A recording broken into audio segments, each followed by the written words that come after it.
Hey everyone, this is Aaron from ATP Productions, and today we will be talking about Kingdom Come Deliverance. I know I'm a little late on the draw, but let me tell you my impressions after beating the game in about 30 hours. First, the good things. Kingdom Come is very historically accurate, and that alone carries it very far. You need to eat and sleep in order to stay healthy, and even wash your clothes every day. And if you don't, people will treat you like you're some kind of beggar or that you're beneath them. It is so accurate up to the point where the trees are even in the correct spot as the corresponding place in, I don't know, some bumfuck place in England. Also, the combat in this game is very fun and exciting. There is nothing better than to be fighting someone for a full 5 minutes and then finally overcoming them. I remember one time I was fighting a guy and it was just a bandit on the road. I was saving some people, and then I was fighting him, and then I fucking cheered because I was so excited that I finally killed him and showed that I am the better swordsman. You definitely tell that the developers put a lot of time and love into this game. However, there's a lot of places where it falls short. The characters in this game are all one-dimensional, except for maybe a select few. Like, even after 30 hours in the game, I didn't care about Henry or his mission or anything that he was doing because he was kind of just an asshole, and all he cared about was two things: getting his sword and killing a guy who has his sword, so they're both really one thing. Also, the game tries to throw in cliche moments, so I would even I even looked at my brother at one point and I said, you can't believe what they did, and then he, never playing up to that point of the game, he's like, well, it's probably this, this, and this. And I was like, oh shit, he called it perfectly. I'm not going to spoil what it is, because if you are playing through it right now, it's possibly the only bread and butter you're going to get in this whole fucking game. I will say, though, there is one person in this whole game whose arc actually means something, is interesting, and you can actually see him develop as a character. And that is Cap'n. Lord Cap'n? Yeah, that's his name.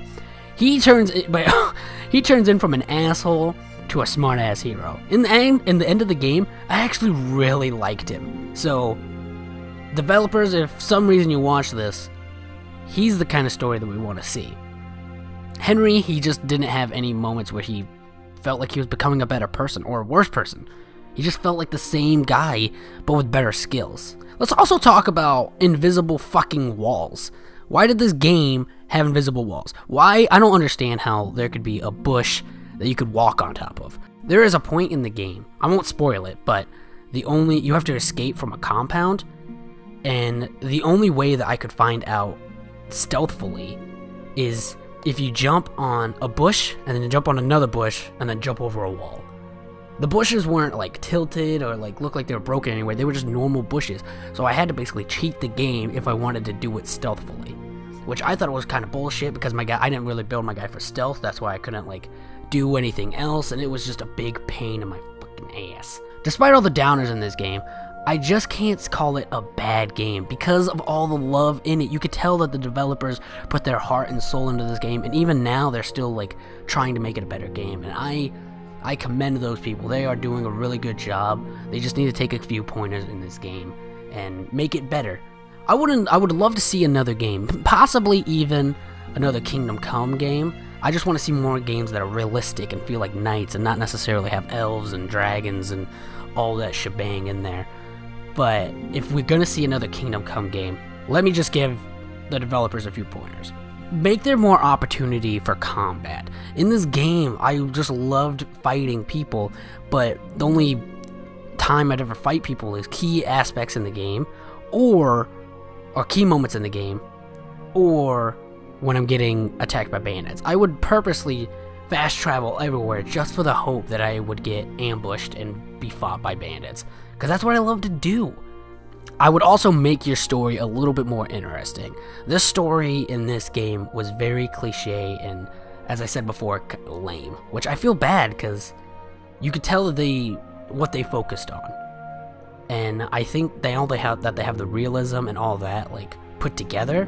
What they should do now is get a team of writers and make a good story. So would I recommend it? I would recommend it if the price was lower. I would wait for it to drop to about $40, because that would be a pretty damn good price for this game. And if you want to hear a rating, I would rate this game on a scale of Bioshock Infinite to Bioshock 2. I would give it bat nipples.